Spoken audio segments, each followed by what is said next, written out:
before, Leon, so you know how fabulous we are, right? I don't know if he gave you a peek before, but now you have a pack of Cleveland stuff. And courtesy of the Whatnot, Mark Matthews, entrepreneur extraordinaire.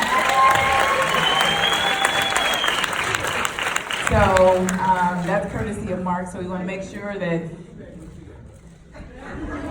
you can compare later. So we really want to invite you to the stage, have a seat, because we really want to have a conversation about the Making the Five Heartbeats, take some questions from the audience. Is Felicia Haney in the house? Okay. And Robert, we have a special something else for you as well. So we're going to let Felicia Haney make that presentation.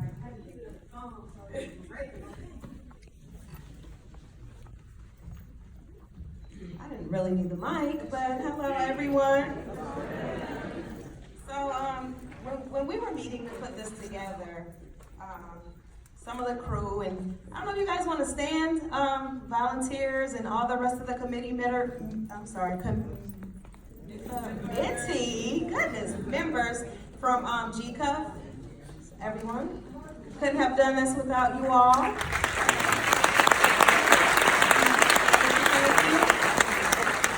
So we were talking and we said, well, you know, it's not every day we get this legend who comes in to hang out with us. So we definitely just want to show you a token of our appreciation, and we wanted to honor you with this Trailblazer Award, the GCUF Trailblazer Award.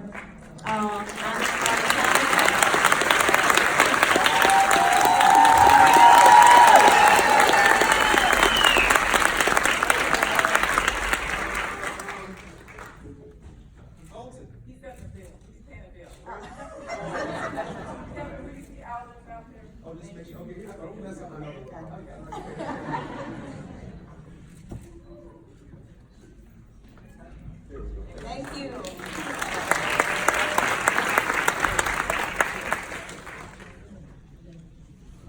Thank you, everybody. We're going to get up on the stage. I won't have you do any dancing, I promise, Robert. Where are we going after this? Say it again. All right.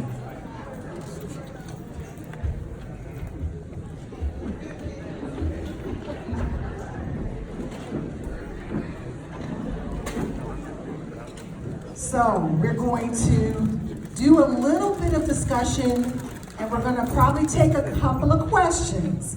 So be thinking about a few questions about the making of this phenomenal film. Yeah. All I can tell you is this.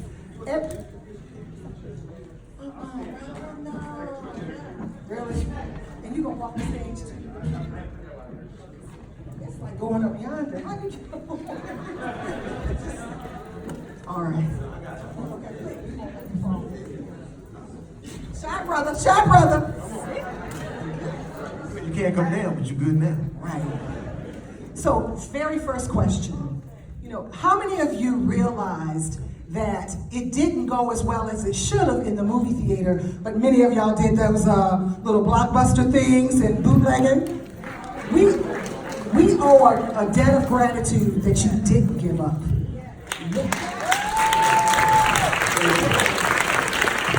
At what point, especially in the film, you had gotten that far, when did you at any point think that this just wasn't going to happen? At any point? No, I think anything in life that you really want, you gotta fight for. And even, it's like trusting your own instincts and believing in yourself when nobody else does. I think that's the mark of any artist, real artist, because sometimes people will not see your vision and you just gotta, still go and dig and figure it out. And no matter what, it's born when it's ready to be born. And did you realize that we needed to also witness what you went through in your journey? Because that was important, wasn't it, for you to at least allow us to have one little piece of this? Well, when people stop me, like the guy at the end, everybody has these stories that, people have been married to the Five Heartbeats, people have forgave, like people have come to me and said, hey, my brother and I went through the same thing you and JT went through, and I saw the movie and I forgave him. You know what I mean? So, it's kind of like, it's what you guys are doing here at the film festival. You're exposing, all these different voices and visions and I think sometimes it plants seeds. So there's somebody that watched the documentary tonight that's sitting out there that says, hey, sometimes it feels hard. And then now that Robert has shared his journey, I know I can do it too, and I've got to be tenacious and stay on the course. You guys need to clap on that.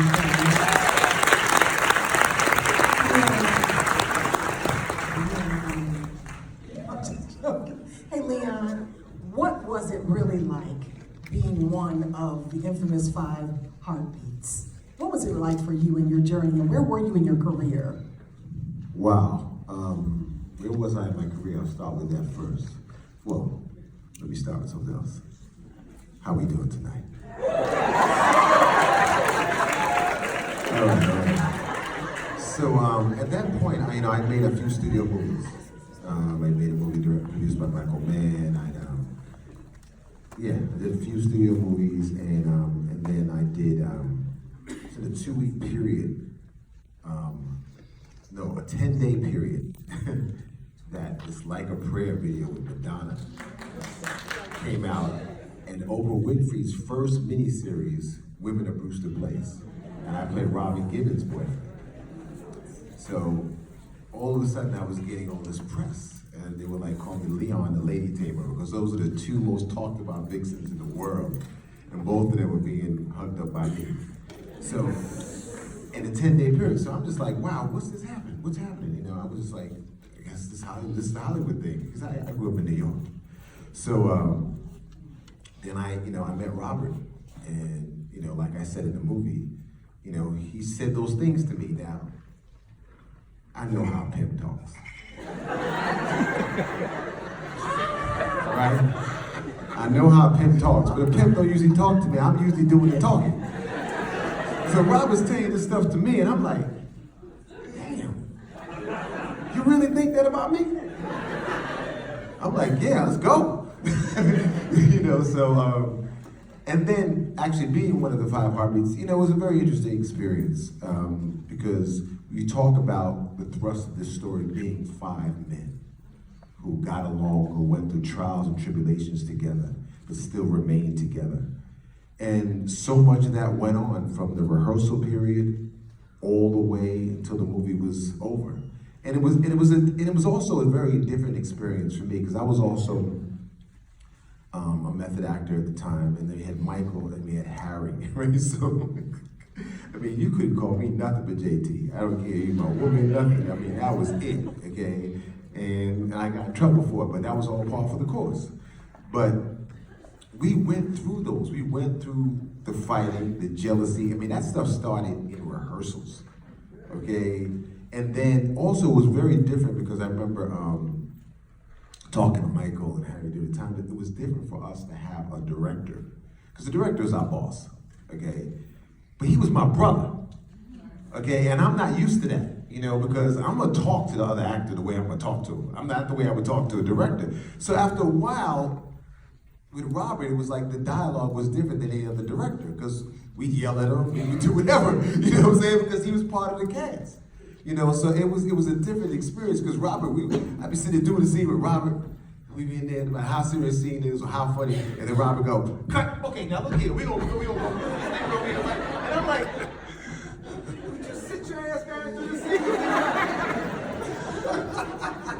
Real talk. Yeah. So it was a really different experience to be with, a filmmaker and an actor and a writer, and it was doing everything all at one time. Jumping behind the camera, in front of the camera. It was an experience. But the one thing Robert kept saying to us all the time, we're making a classic. Okay, we are making a classic. And I can tell you that by probably the 3rd week of filming, all 5 of us believed it. We all believed we were making a classic. Thanks to him. Thanks to him. Thank you. So how difficult was it also directing? And obviously you mentioned that in the documentary, but how difficult was it also playing the role as the actor and the director at the same time? Did you have to get tough sometime and then at the same time, pull back? That was an art form in itself. Well, I think, part of it is that when you cast really great actors, they're going to bring their A game. for me, I'm kind of, I have a split brain anyway, where I started out as a stand-up comedian. So as a stand-up, you direct yourself anyway. You go, okay, this is the first joke, the second joke, the third joke. So when it came time, like anytime I've acted and directed, I love the acting part. I'm just gonna play. And so once I know all my shots, like, I was, in the documentary, I'm very prepared. I've gone through my shot list, so I know where the camera is, so I can step in and I can step out. And my DP, Bill Dill, knew all the shots. And then when you're, it's just funny because, if everybody's in their moment, it just feels like life. And so a lot of times when we were doing scenes, it was just like life was happening. He really was like, when we were doing the scene, we haven't in the 70s when we're in the pink suits. Just in case. And you're going, just in case. And My dual flash. your duel, and we had to do the hallway scene, and I had stuffed the sock in my pants, and I had just made it up on the spot. I said, I'm gonna put a sock in. I'm just gonna say the line like, "We're not trying to compete with anybody, man." And I just remember in moments like that, I'd be trying to crack you up, you trying to crack me up, and it's just as actors, we're just having fun.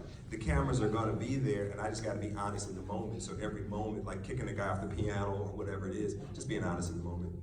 And that in itself, what was it about those scenes that they wanted to keep cutting?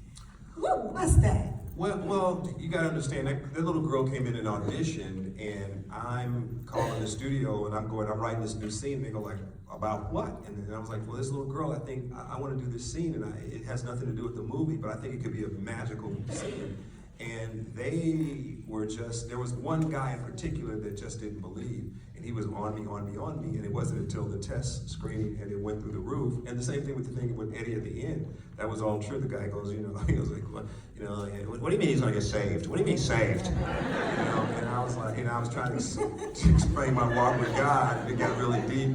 And then again, God showed up at the end, and it was like the highest testing scene. So it all works itself out.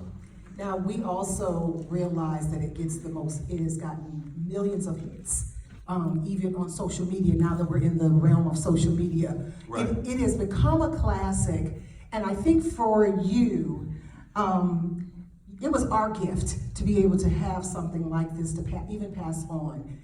When that last scene happened, in that last, with the family and all of that, and you talked about the men, what do you think it spoke to a whole nother generation of men who realize that we can do more than just fight with our fists, that we can truly care about one another? I wish it were just fist. Say it one more time. I wish it were just fist.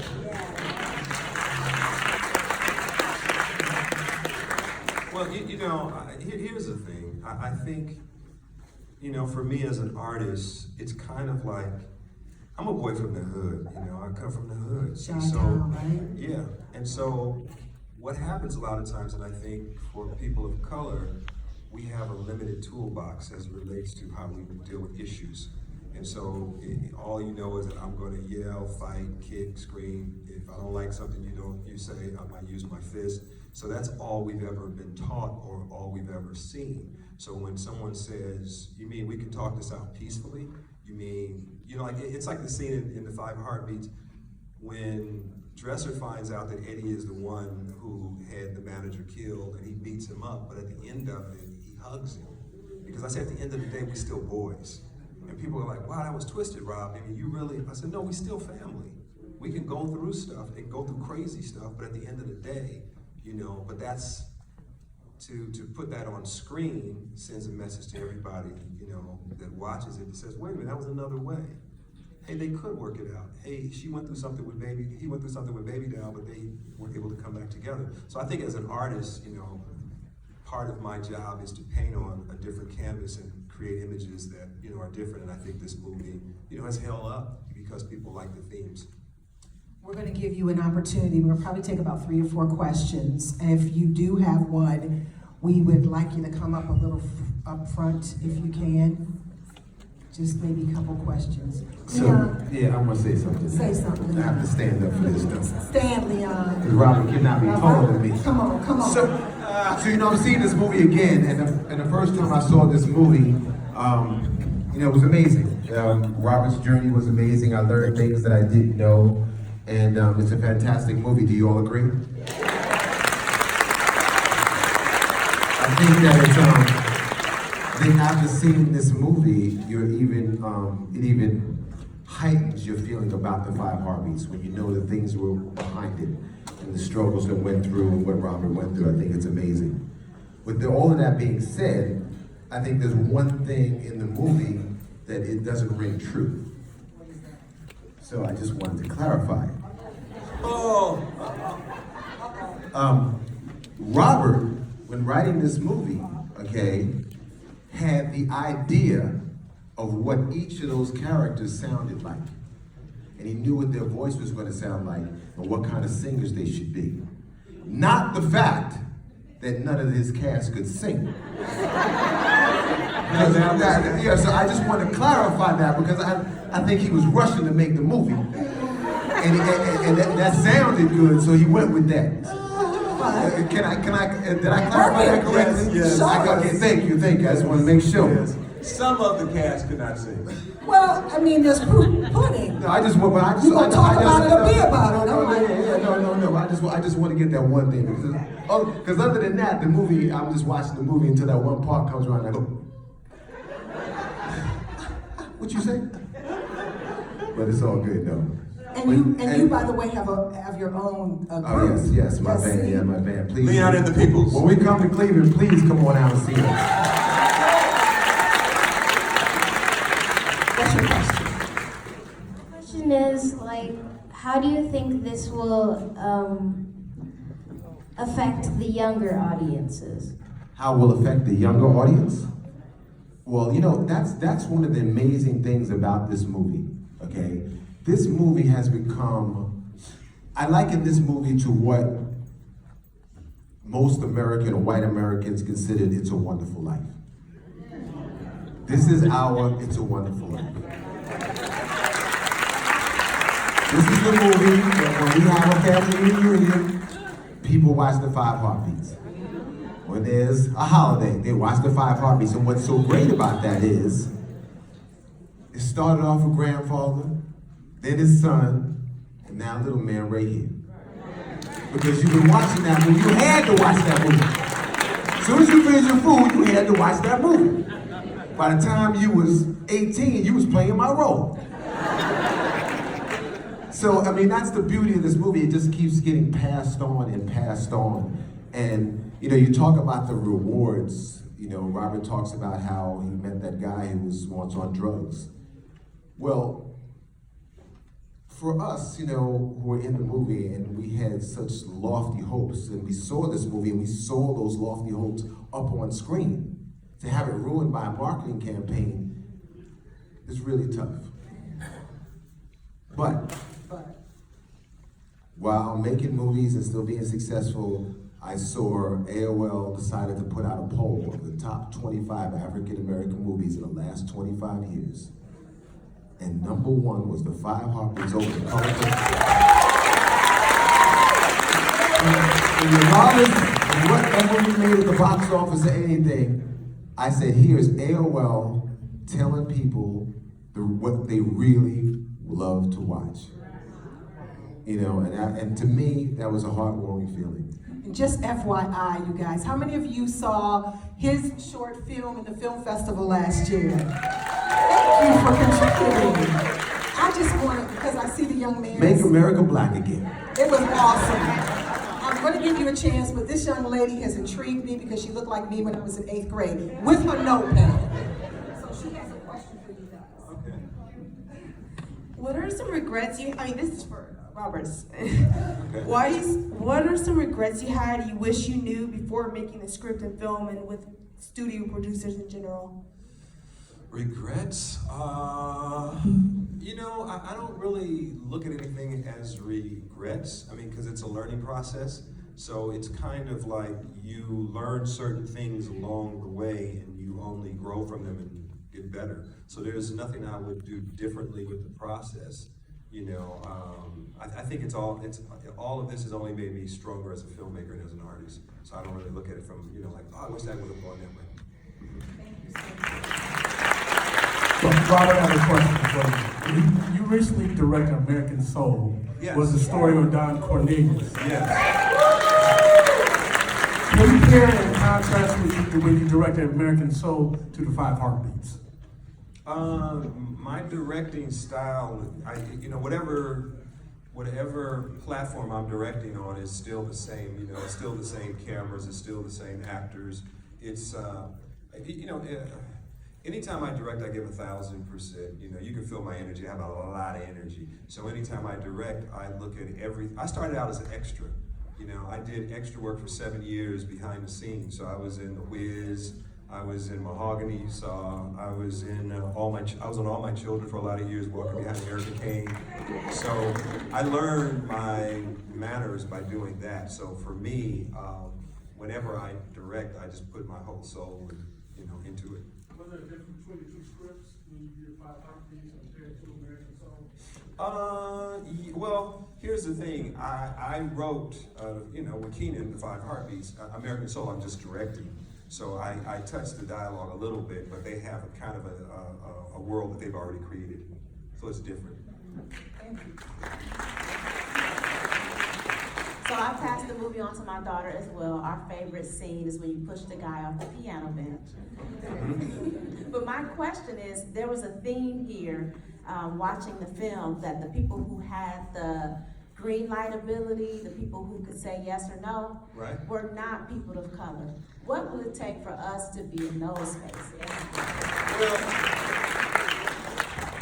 here's the thing. The game is slowly changing better, but the thing that I would say is that at the end of the day, it's all business. So whoever has the goal has the key. And we as an audience have to support movies on a whole nother level. Like as they're talking about this film festival. This film festival could be the biggest film festival ever. And so it's all about people saying, I will volunteer. It's all about saying, here's another $1, here's another, hey, let me talk to my boss and maybe they could write a check and then make this, because at the end of the day, tonight I planted some seeds. There will be people here that were struggling and said, because I saw what Robert Townsend went through, I can do it. Wow, I want to do it now. So I think, I'm a guy about action, so I don't really talk, I do. So the only thing that I would say to you is that right now is a different time in Hollywood. We have more images of people of color than ever. But again, it's all about quality. What will you go back to the television to watch again? How many times? I try to make my movies in a way and television shows in a way that you must watch them again because you'll miss something, or it makes you laugh or smile or cry. And so you're required to watch it a couple of times if I've done my job. So that's the way I look at it. I'd just like to add one more thing about the film festival. As far as helping out the film festival, making this film festival great, it's really not much, because you may not have the funds, you may not have the time to volunteer, but you attend the film festival. So why not the next time you go into the opening of the film festival or going to see the film festival, buy 2 extra tickets and take a friend who's never been to a film festival. Okay? If you go to buy your ticket, buy 2 or 3 and find someone on your job, anybody, and just bring them to the film festival. Okay? It is the experience that could change them. Okay? And also make this film festival what it could be.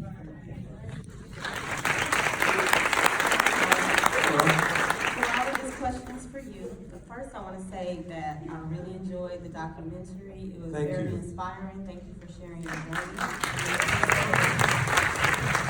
I'm an aspiring actress, and I wanted to know if you can share any advice or any information with me or others on how to enroll in the Black Acting School.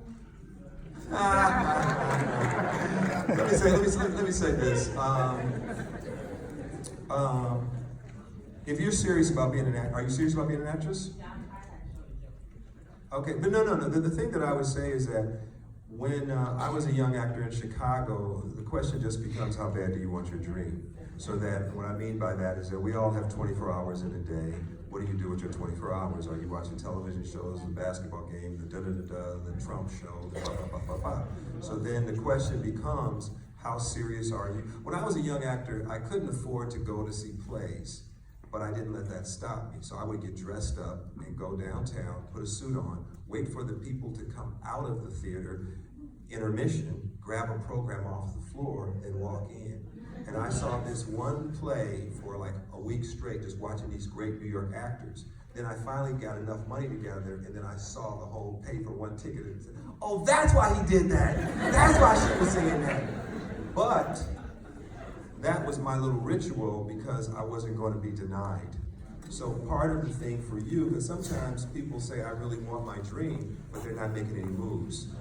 You can't stumble if you're not moving.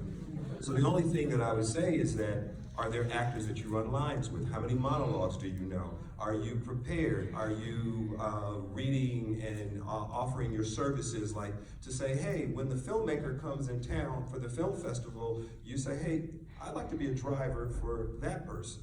Or I'd like to, you know, I use everything and think about everything. It's just, you know, like I'm full. You feel my energy. I came into the room with a lot of energy. I'm here for you tonight. You're here for me. I'm here for you. So if you are serious about it, you can be born. If you're serious, everybody, you decide when you want to be born. I was born with Hollywood Shuffle. So, and that was 12 days. That was 12 days, 12 of the hardest days of my life. And I'll tell this, you talk about it, actually, I'll share this in the last part. I became a filmmaker because all I wanted to do was be an actor and do positive roles. The first time I got an audition for a slave, you know, I called my mother. I was like, Mama, they're gonna tie me to a tree and whip me. Mama, it's so good that they're gonna whip me, and I run away and I come back and they whip me again. Baby, that's a lot of whipping. First time I auditioned for a pimp. Mama, I'm gonna be a pimp, Mama, it's gonna be, baby, be the best pimp you can be. The whole church was praying for me. What I say to you is this: if you really want this, take action. Take action. That's the bottom line.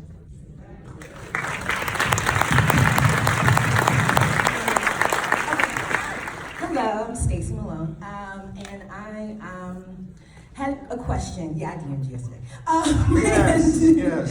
And I had a question about one of my favorite scenes, picking back off of what the young lady said about the one where you pushed him off the piano. Yes. Okay, so when he comes out with that iconic, and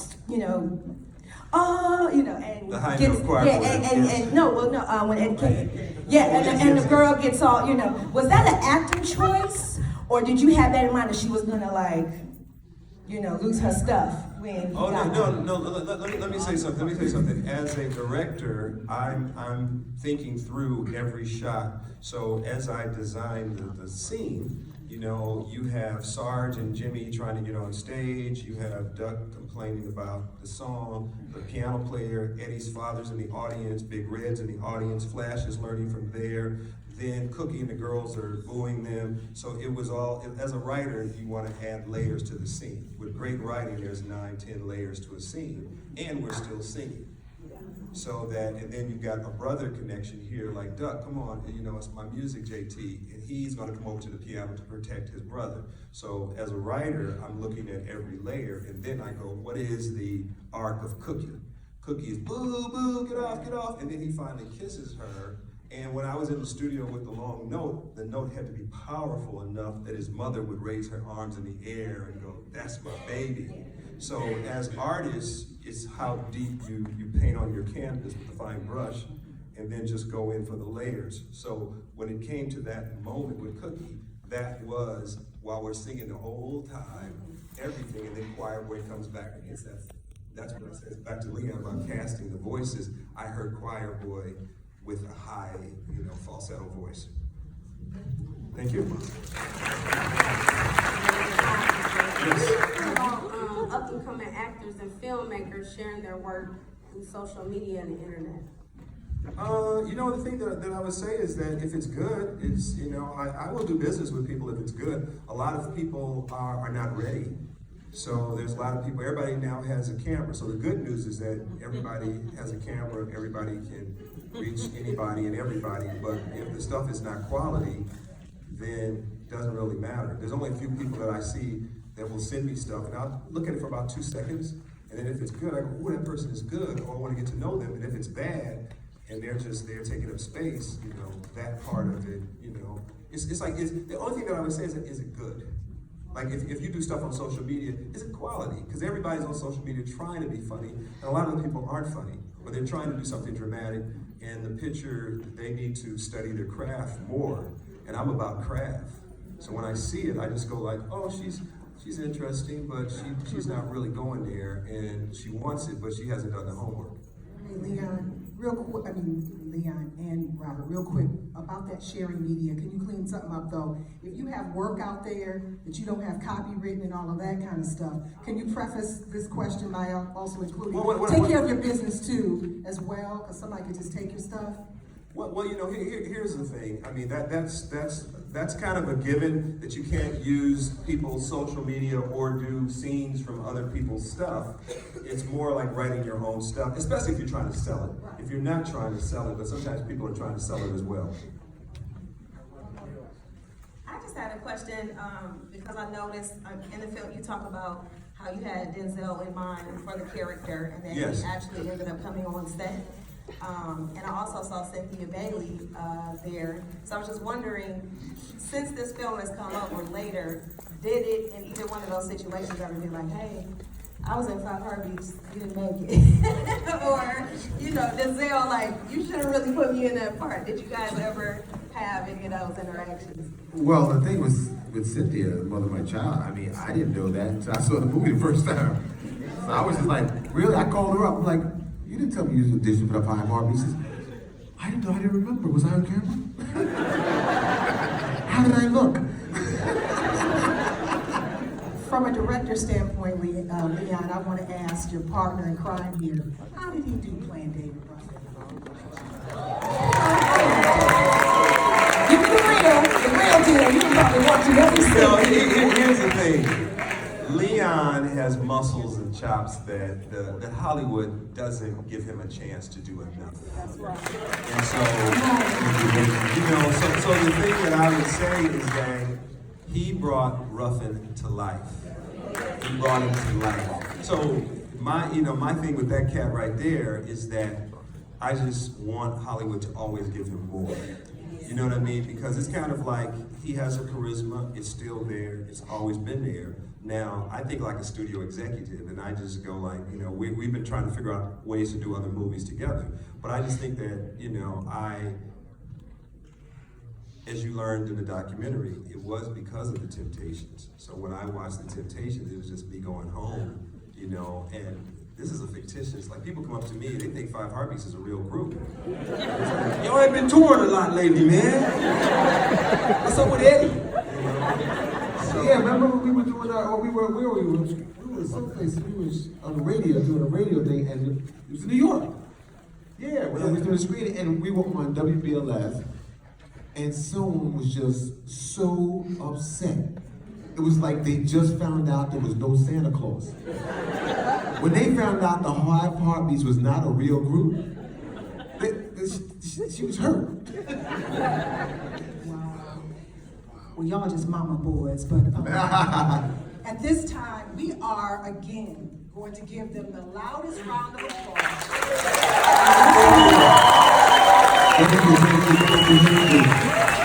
and let me say thank you so much for coming out and spending all this time. You can be anywhere in the city tonight. Appreciate you. Thank you for all this love and support. Thank you.